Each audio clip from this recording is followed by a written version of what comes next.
How much do US bounty hunters get paid? The world of bounty hunters is rather mysterious and alluring. Films such as Django Unchained depict a gun-wielding, one-liner flinging bunch of tough nuts with something to prove and a big payday on the horizon. And I must say, the real world of a bounty hunter isn't actually that dissimilar. In fact, it has become a rather big spectator sport. I mean, just look at this guy. He goes by the name of Bounty Tank and has almost 700,000 subs on YouTube.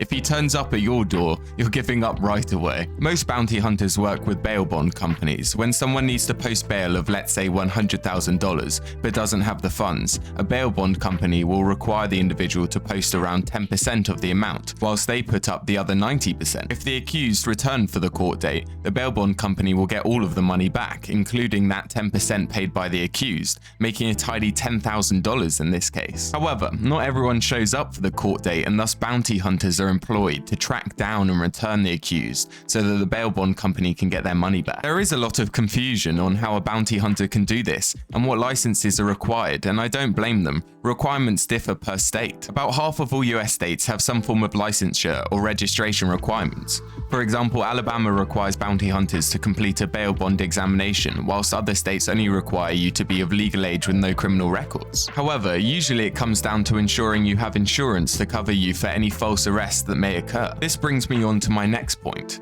Bounty hunters have full arrest powers in regards to their target. They also don't need a warrant to enter the premises if they have reason to believe the accused is present. However, they cannot use force to arrest the fugitive, nor arrest anyone who is not the accused. You are also not allowed to carry a gun unless you have a permit, nor are you allowed to roll up and kill the fugitive to make your life a little easier. The only time killing a fugitive is permitted is in self-defense. In fact, a bounty hunter was arrested and charged with aggravated assault with a deadly weapon and aggravated criminal trespass after kicking a door down, holding an innocent man and a 16-year-old at gunpoint, mistaking them for their target. Not a good day on the job. So considering the dangers of the job, how much do bounty hunters get paid? Well, it all depends on how good of a bounty hunter you are. You are only ever paid when the bounty has been fulfilled and the perp has been returned. If you successfully fulfill the bounty, then you will get 10 to 20% of the bail amount. So in the case I listed before, where the bail was set at $100,000, the bail bond company will pay you anywhere from $10,000 to $20,000 once the bounty is fulfilled. Now obviously most bail amounts are not as high as $100,000.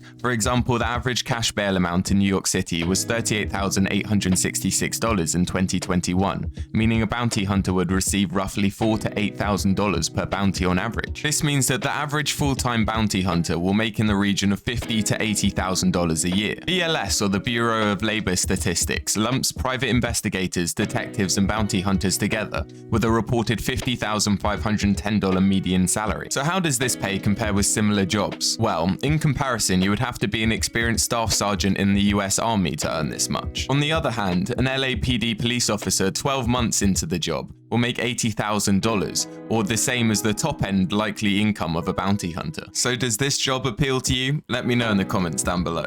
If you like this type of content, check out the video here or subscribe down below.